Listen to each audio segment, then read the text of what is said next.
Ladies and gentlemen, please remain seated and make welcome Mr. Bill Flanagan, the Executive Vice President of Allegheny Conference, for the conversation on the Downstream Renaissance. Please welcome Mr. Flanagan.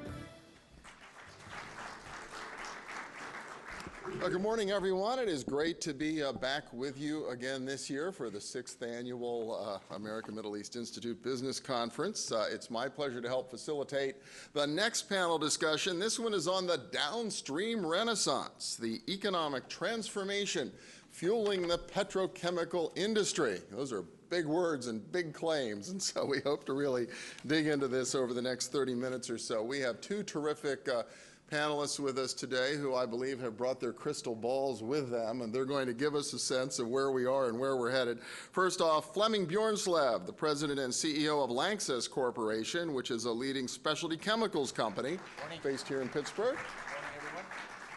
And next up, Richard Harshman, the chairman, president, and chief executive officer of Allegheny Technologies Incorporated, or ATI, as we know it affectionately here in Pittsburgh. Go over and grab a seat. It's been interesting to hear these panels, the earlier panels this morning, and reflect upon just how new this whole thing is. You know, here in southwestern Pennsylvania, in the Commonwealth, in the United States, and even for the world. The fact that as recently as 5 years ago, nobody had a really good handle on what its potential was. And it was only about 10 years ago, back in 2004, that Range Resources first struck gas in the Marcellus, about 50 miles south of Pittsburgh. And you think about it, 10 years is not very long at all. And I've begun to think that really, for Pittsburgh, for the United States, this is 1869 all over again. Because if you think about it, 1869 was 10 years after Colonel Edwin Drake struck oil, about 90 miles or so in that direction, north of Pittsburgh, and really jump-started the global oil and gas industry. Back in those days, in the 1860s, there was no sudden downstream transformation, no sudden makeover of the American and world economy. It took a little bit of time. In fact, in the 1860s, the biggest limiting factor on the growth of the oil industry was the availability of oak barrels to be able to transport it, and the availability of teamster wagons to be able to haul those barrels to market. One reason why the world's first oil pipeline was built here in western Pennsylvania, also in the 1860s. And if you think about Ed Drake and what it was like in those years, even by 1869, there would be no way he could have predicted what would happen over the next half century. You know, all he was after was an alternative to whale oil to keep the lights on for lamps. And even 10 years into it, there's no way he could have foreseen what would happen over the next 50 years. The automobile, transportation revolution, powered flight, petrochemical industry, pharmaceuticals, all the revolution that's created the modern world that essentially came out of the ground here back in 1859. So I kind of feel we're sort of in the same position right now. Here it is. It's going to be 2004 next year, 10 years after Range Resources struck gas in the Marcellus. And in a lot of ways, we may just be at the beginning of something that all of us can only begin to imagine in terms of its economic potential, its transformation potential, certainly here in our region, but for the world as a whole. And so again, I'm very pleased that we have with us today two leaders in industries who can really talk about being at the beginning of the downstream revolution in what the shale gas is going to mean to this region and to the world. So with that, let's plunge in. Flemming, I'm going to start with you. For folks who don't know Lanxess, why don't you tell us a little bit about the company, what you all do, how it kind of ties into this whole shale gas thing, and I think we'll put up a few slides as we go along to help illustrate it. Sure. Love to do that. Good morning, everyone, and thank you for having me this morning. Well, Lanxess is a specialty chemicals company. We used to be the chemical arm of Bayer Corporation, and we were spun off about 9 years ago. We have our North American corporate headquarters here in Pittsburgh, covering the US and Canada. And basically, we have everything all the way from the basic chemicals, the intermediates, the specialty chemicals, as well as the synthetic rubber. We're actually the leading manufacturer of synthetic rubber, predominantly for the tire manufacturing industry.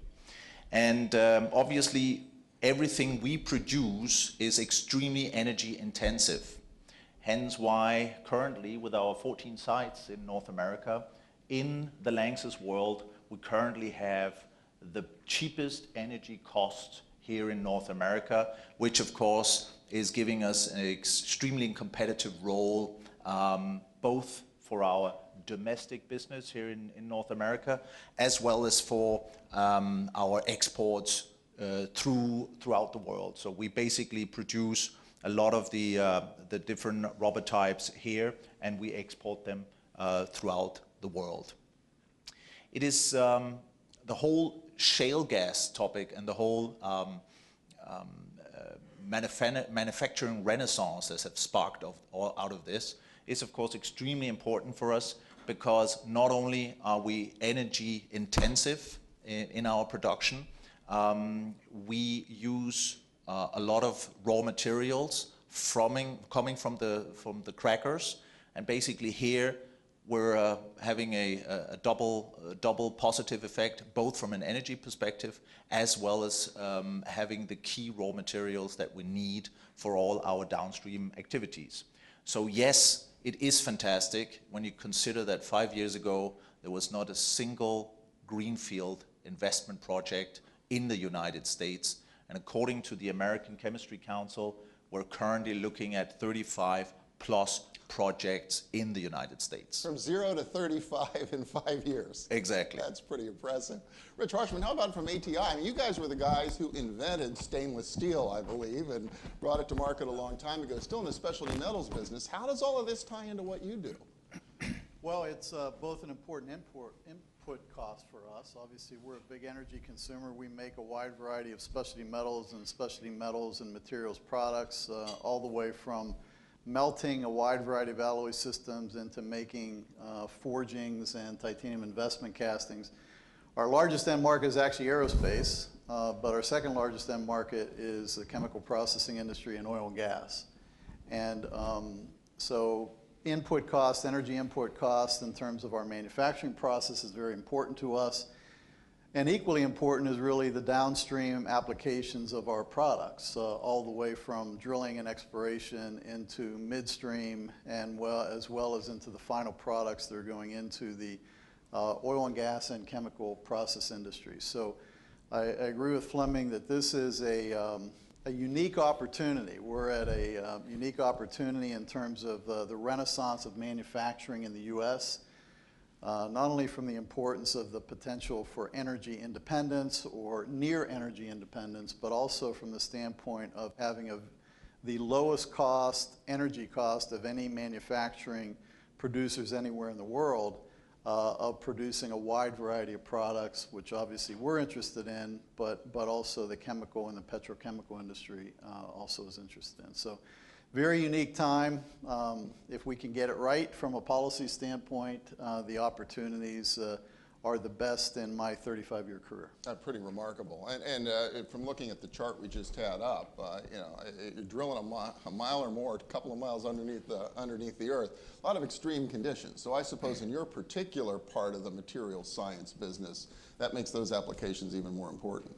Yeah, it does. I mean, you know, the name ATI, the T stands for technologies, and there's a tremendous material science capability in this company. We make a wide variety of alloy systems, from stainless steels to titanium alloys to nickel-based alloys and superalloys to a wide variety of specialty alloys, including zirconium and niobium and hafnium, and also titanium and nickel-based powders.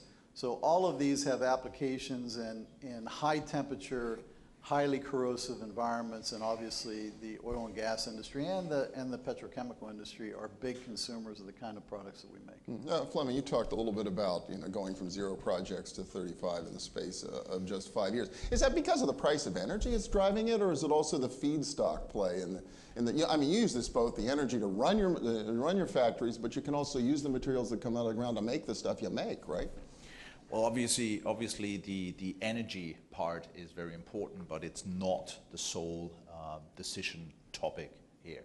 Obviously, you need the infrastructure, you need your backwards integration into the key raw materials. But as I said, the combination of cheap energy and having access to the cracker products is, of course, generating a opportunity for ourselves. We have, in the past 36 months, we have done 3 acquisitions and 1 greenfield investment here in the United States. And that shows also that we, obviously, given the environment we had prior to 2008, we were somewhat reluctant to focus on the United States because we didn't actually see a competitive advantage. And now we have this competitive advantage. Obviously, we still see a challenge ahead of us. In the United States, we need to focus more on the infrastructure. You know that the majority of the crackers are all located in the Gulf region, the Gulf Coast region, which is not bad. But obviously, if we want to expand further on opportunities here in this region in Pennsylvania, we would like to see some development here, potentially a cracker in the region, which would help our downstream activities. There's been significant conversation here in the region about Shell Chemical's proposed cracker, a site they're evaluating in Beaver County, about 35 miles from here in Pittsburgh. I wonder, Rich, when you look at the framework for how this is unfolding, and you mentioned policy when you started, is the policy where it needs to be, or is that a barrier that's kind of preventing the ability to capitalize on this opportunity? Well, I think in some states it's a barrier. Clearly, when you look at the Marcellus Shale and the opportunities that exist in the state of New York, it's a barrier there. It's not a barrier at this point in time in Pennsylvania and West Virginia and Ohio as you look at the Marcellus and the Utica Shale. It's not a barrier in Texas.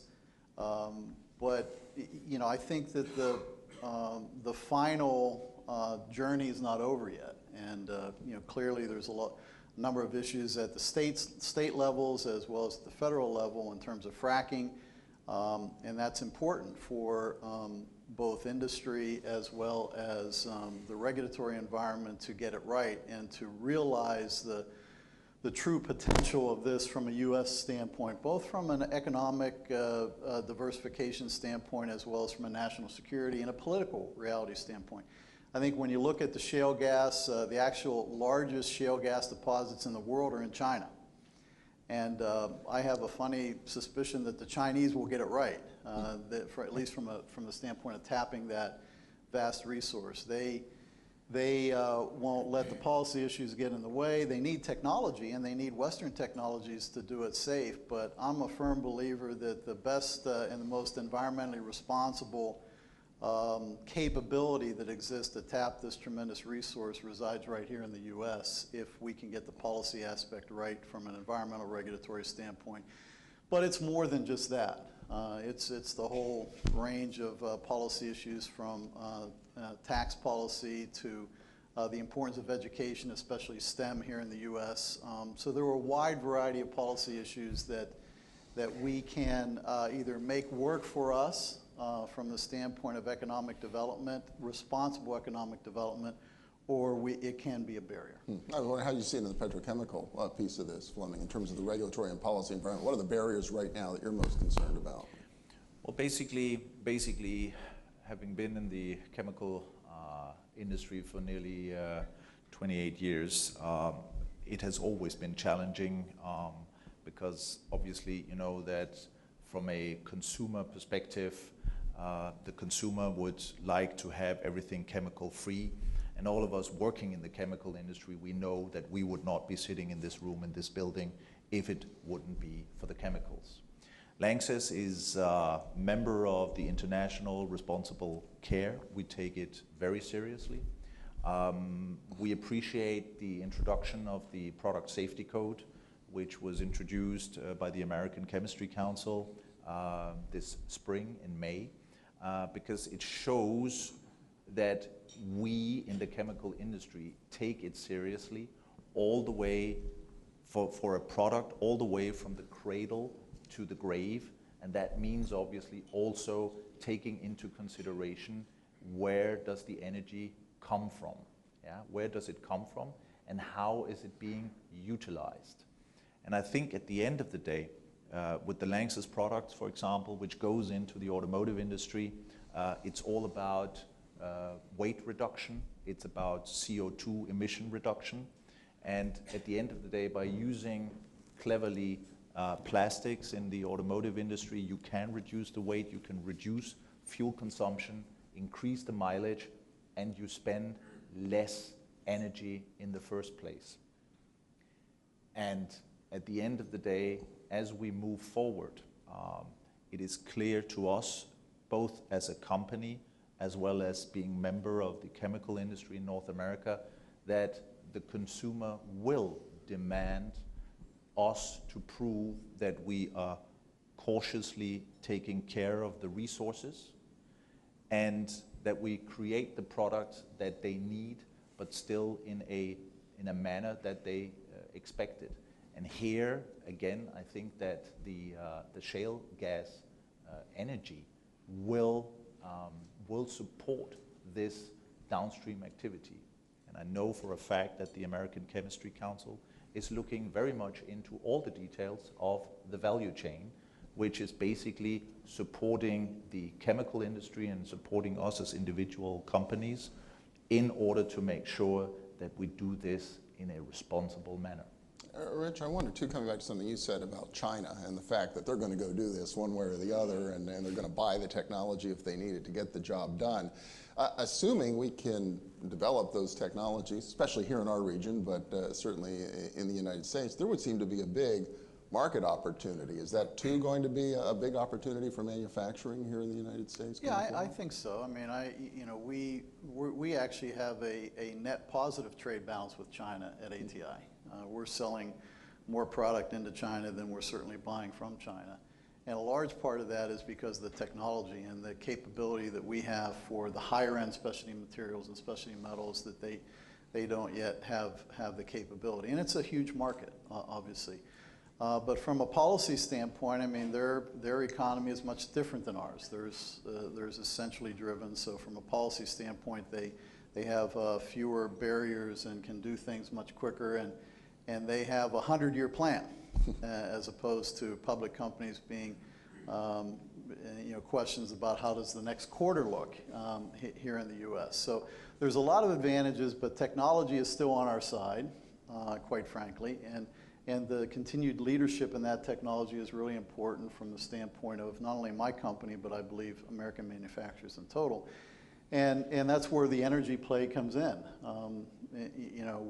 As we continue to look at energy and a safe, reliable supply of energy at a low cost, I think this country can continue to compete on a global scale in manufacturing, and this is a resource that is an enabler. We've got about 5 minutes left for this session. I would like to give some other folks an opportunity for a question or a comment. If anybody, I mean, I can keep going, but if anybody out there has a question or a comment for either of our panelists, give a second.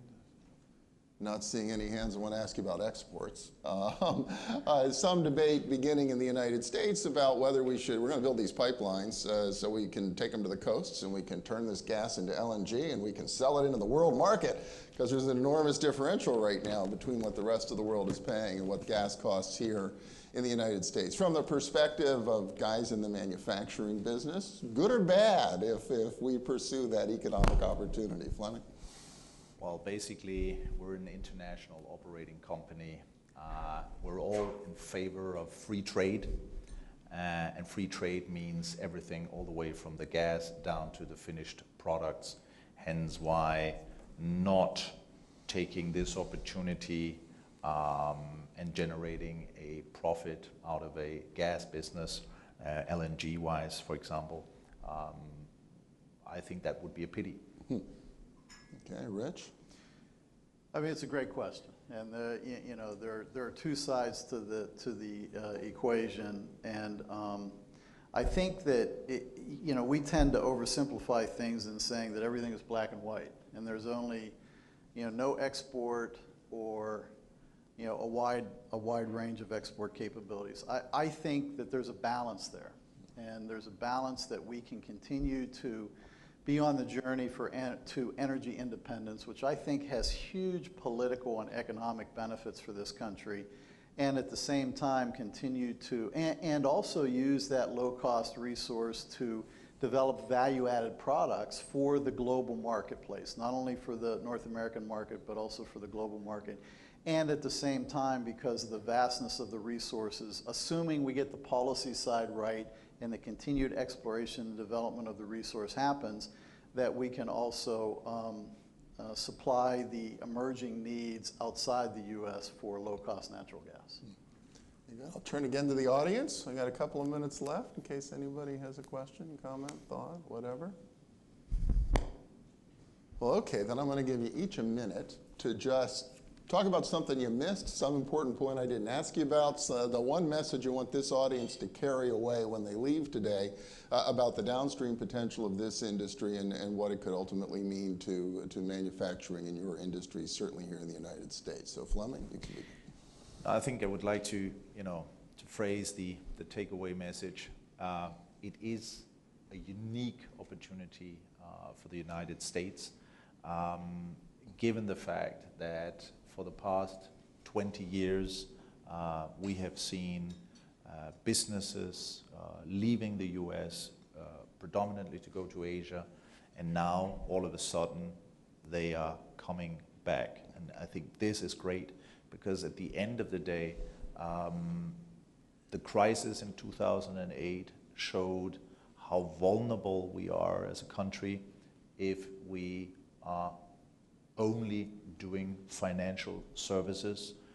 There are countries in this world where a lot of, unfortunately, negative examples. I think with a strong manufacturing base and moving towards oil independency, the United States, for change, will have a chance of moving back to be a leading economic role and having a leading economic role in the world.